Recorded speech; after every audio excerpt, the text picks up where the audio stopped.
السلام علیکم ناظرین، میرے چینل منتخب احادیث میں آپ سب کا استقبال ہے۔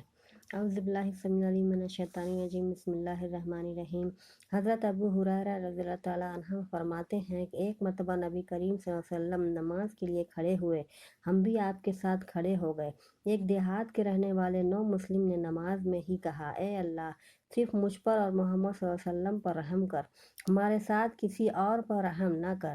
جب آپ نے سلام پھیرا تو اس دیہات کے رہنے والے سے فرمایا، تم نے بڑی وسیع چیز کو تنگ کر دیا، گھبراؤ نہیں، رحمت تو اتنی ہے کہ سب پر چھا جائے پھر بھی تنگ نہ ہو، تم ہی اسے تنگ سمجھ رہے ہو۔ بخاری کی حدیث۔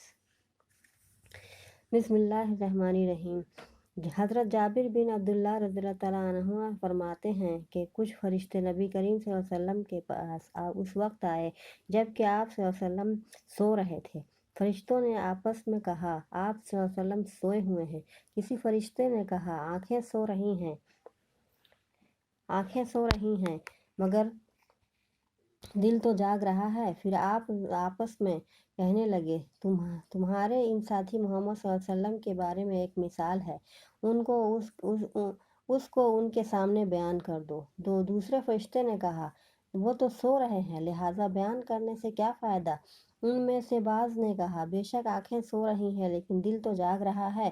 پھر فرشتے ایک دوسرے سے کہنے لگے، ان کی مثال ایسی ہے جیسے ایک شخص نے مکان بنایا اور اس میں دعوت کا انتظام کیا، پھر لوگوں کو بلانے کے لیے آدمی بھیجا، جس نے اسے بلانے والے کی بات مان لی وہ مکان میں داخل ہوگا اور کھانا بھی کھائے گا، اور جس نے انہیں اس بلانے والے کی بات نہ مانی وہ نہ مکان میں داخل ہوگا اور نہ ہی کھانا کھائے گا۔ یہ سن کر فرشتوں نے آپس میں کہا، اس مثال کی وضاحت کرو تاکہ یہ سمجھ لیں۔ بعض نے کہا، یہ تو سو رہے ہیں، وضاحت کرنے سے کیا فائدہ؟ دوسروں نے کہا، آنکھیں سو رہی ہیں مگر دل تو بیدار ہے۔ پھر کہنے لگے، وہ مکان جنت ہے جسے اللہ تعالیٰ نے بنایا، اس میں مختلف نعمتیں رکھ کر دعوت کا انتظام کیا، اور اس جنت کی طرف بلانے والے محمد صلی اللہ علیہ وسلم ہیں۔ جس نے محمد صلی اللہ علیہ وسلم کی اطاعت کی اس نے اللہ تعالیٰ کی اطاعت کی، لہٰذا وہ جنت میں داخل ہوگا اور وہاں کی نعمتیں حاصل کرے گا، اور جس نے محمد صلی اللہ علیہ وسلم کی نافرمانی کی اس نے اللہ تعالیٰ کی نافرمانی کی، لہٰذا وہ جنت کی نعمتوں سے محروم رہے گا۔ محمد صلی اللہ علیہ وسلم نے لوگوں کی دو قسمیں بنا دیں، ماننے والے اور نہ ماننے والے۔ بخاری کی حدیث۔ بسم اللہ الرحمن الرحیم۔ حضرت موسیٰ رضی اللہ عنہ روایت فرماتے ہیں کہ نبی کریم صلی اللہ علیہ وسلم نے ارشاد فرمایا، میری اور اس دین کی مثال جو اللہ تعالیٰ نے مجھے دے کر بھیجا ہے اس شخص کی سی ہے جو اپنی قوم کے پاس آیا اور کہا، میری قوم، میں نے اپنی آنکھوں سے دشمن کا لشکر دیکھا ہے اور میں ایک سچا ڈرانے والا ہوں، لہٰذا نجات کی فکر کرو۔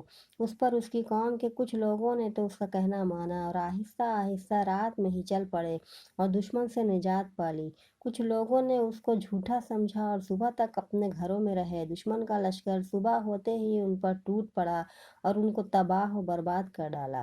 یہی مثال اس شخص کی ہے جس نے میری بات مان لی اور میرے لائے ہوئے دین کی پیروی کی، وہ نجات پا گیا، اور یہی مثال اس شخص کی ہے جس نے میری بات نہ مانی اور اس دین کو جھٹلایا جس کو میں لے کر آیا ہوں، وہ ہلاک ہو گیا۔ بخاری کی حدیث۔